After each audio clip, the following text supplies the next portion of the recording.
Something else that we did early in the year was to be given three graphs. One is position, one is velocity, and one is acceleration. And then by looking at those graphs, trying to figure out which one is which. So we have graph A, B, and C, and we need to find out which one is the position, which one is the velocity, and which one is the acceleration. And remember that the slope of position is velocity, and the slope of velocity is acceleration. So when I try to figure out which one is which, I really focus on where the slope is 0. And you can see here that the slope of this graph, which is C, the slope of this graph is 0. And that matches up to right here where A, the graph of A, has a 0. Now, here I also have a horizontal tangent. The slope is 0. And sure enough, right below that, I have a 0 value.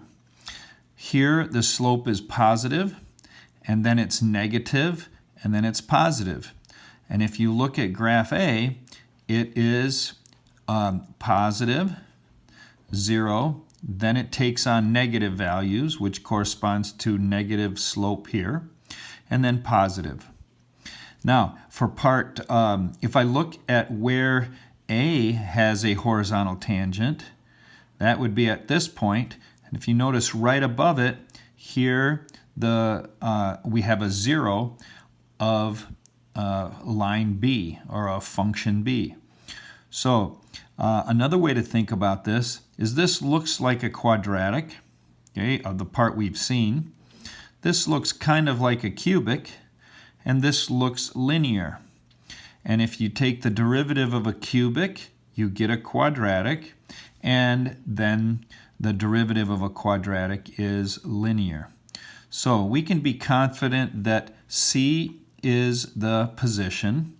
The derivative of position is velocity, which would be A, and then the acceleration would be B. Now, in number 32, we have a similar graph. We have three different graphs, and once again, I'm going to focus on the horizontal tangents. Okay, this graph C here, it has a slope of 0, and then it's negative, and then it's 0.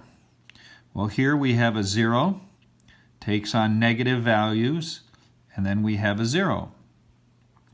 Now, if I look at where this has a horizontal tangent, the horizontal tangent would have a slope of 0, and notice that the x value corresponds to a 0 for that function.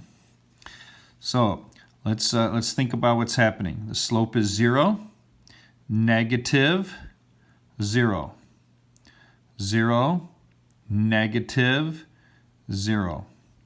Here, the slope is negative, 0, and then positive. If you look at A is negative, and then 0, and then takes on positive values. So if we have velocity, position, and acceleration, we can be confident that that S is C, then the velocity is B, and then if you take the derivative of B, you get A.